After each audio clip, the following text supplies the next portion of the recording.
As últimas palavras de instrução de Jesus terminam com sua oração sacerdotal de João capítulo 17, o verso 1 até o verso 26. Essa oração sacerdotal está dividida em três partes. Em primeiro lugar, Jesus ora por si mesmo no capítulo 17, o verso 1 até o verso 5. Depois Jesus ora por seus discípulos.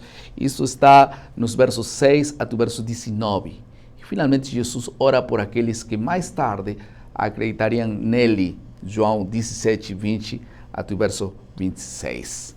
Mas no centro dessa oração está a preocupação de Jesus pela unidade entre seus discípulos e entre aqueles futuros crentes, os futuros discípulos de Jesus. Esse é o tema da lição dessa semana. Sejam todos bem-vindos ao esboço da Escola Sabatina. Estamos na lição número 3 e o título da lição dessa semana é Para que sejam um. Quero apenas lembrar de que o propósito desse esboço não é fazer um comentário talvez profundo, amplo da lição da Escola Sabatina, mas apenas ajudar os nossos professores da Escola Sabatina para poder esboçar a lição. Essa é a ideia, seguindo o ciclo do aprendizado. Tudo bem? Então vamos à primeira parte, ou à segunda parte, que é a compreensão do texto. Eu escolhi dois assuntos aqui nessa parte. Em primeiro lugar, vamos falar sobre a oração de Jesus pelos discípulos e, em segundo lugar, nós vamos falar sobre a oração de Jesus pelos futuros discípulos, pelos futuros crentes. Tudo bem? Vamos ao primeiro assunto, então. Anote aí. A oração de Jesus pelos seus discípulos. Antes de orar por seus discípulos, Jesus declara que a vida eterna consiste em conhecer a Deus. João, capítulo 17, verso 3, diz isto: e a vida eterna é esta, que te conheçam, a ti só, por único Deus verdadeiro, e a Jesus Cristo, a quem enviaste. Essa declaração é muito importante porque esse conhecimento é a verdadeira fonte de união entre o povo de Deus e também seu Deus. Agora, por que realmente nós não podemos ter nenhuma classe de unidade sem Deus? E por isso que agora vamos falar sobre a intercessão de Jesus por seus discípulos. Por que Jesus suplica ao Pai por seus discípulos? Pelo menos encontramos 4 razões importantes. Em primeiro lugar, porque Jesus sabe do grave perigo que os discípulos correm de perder sua fé. Isso nos dias por vir. Ele sabia tudo isso. Em segundo lugar, porque Jesus conhece o perigo que os discípulos enfrentam em relação à inveja, a ciúmes e como esse espírito é capaz de destruir a unidade. Em terceiro lugar, e se essa unidade estiver em perigo, então a missão também estará em perigo. E por isso é que ele ora pela unidade para que eles sejam um, em João 17, verso 11.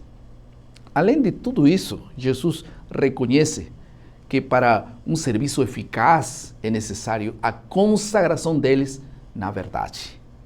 O que significa isso? Que para isso Jesus ora e diz: santificaos pela verdade, que é a palavra de Deus. Não há unidade sem a palavra de Deus. É a palavra de Deus que une e a todos os seguidores de Jesus os determina como um único povo. Agora, em segundo lugar, a oração de Jesus pelos futuros crentes. Vamos falar sobre isso.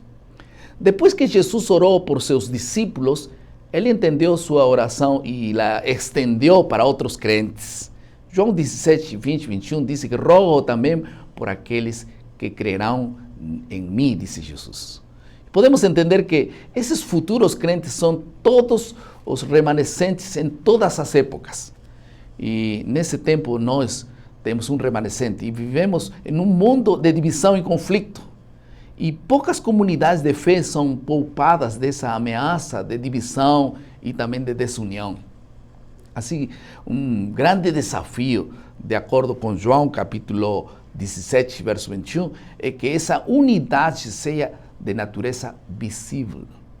E ele disse: para que o mundo creia que tu me enviaste, para que o mundo veja também, né? Que tipo de unidade Jesus tem em mente?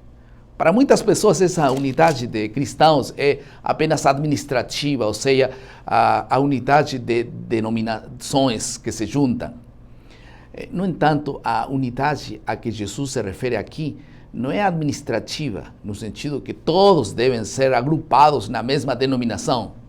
Há pelo menos 4 ideias sobre o significado real dessa unidade. Acompanhe-me a revisar isso. Em primeiro lugar, a primeira ideia é que nessa unidade exista harmonia. A palavra harmonia é chave. Da maneira que o pai e o filho estão unidos, nós devemos estar unidos. E essa harmonia evita que as partes atuem independentemente uns dos outros e se estejam sempre unidos em tudo o que eles fazem. João capítulo 5, verso 20 ao 23. O segundo assunto, a segunda ideia, é ter unidade de crenças e doutrina.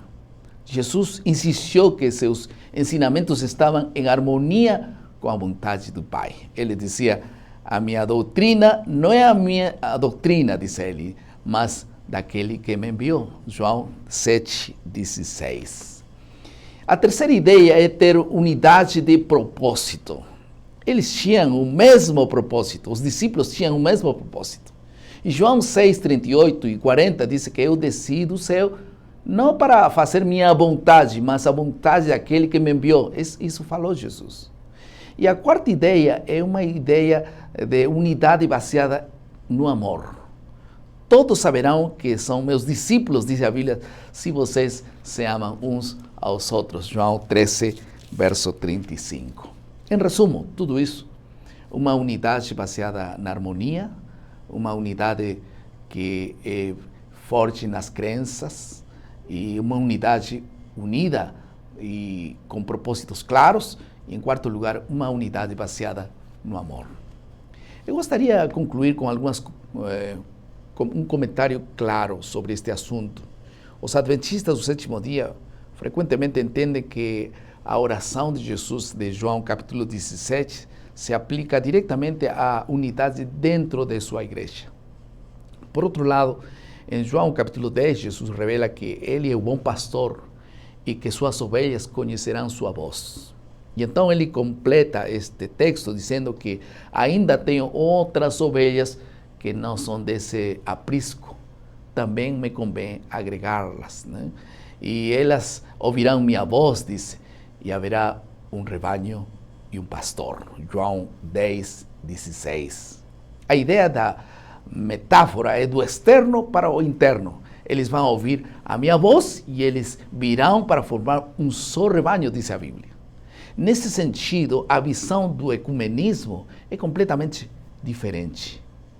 Eu gostaria de terminar com 2 aplicações. Em primeiro lugar, devemos nós abordar as comunidades cristãs com ações de amor genuíno para traê-las ao rebanho que Deus está preparando para esse grande dia de salvação. Esse é nosso desafio. Em segundo lugar, um dos maiores problemas que enfrentamos hoje como igreja é, sem dúvida, a unidade. Porque o diabo sabe que destruindo a unidade, ele vai destruir também e vai enfraquecer a nossa missão. Eu queria pedir-te um favor. Ore para estar mais unido com Deus. Ore para estar mais unido com sua família. Ore para estar mais unido entre irmãos da igreja, entre irmãos da fé.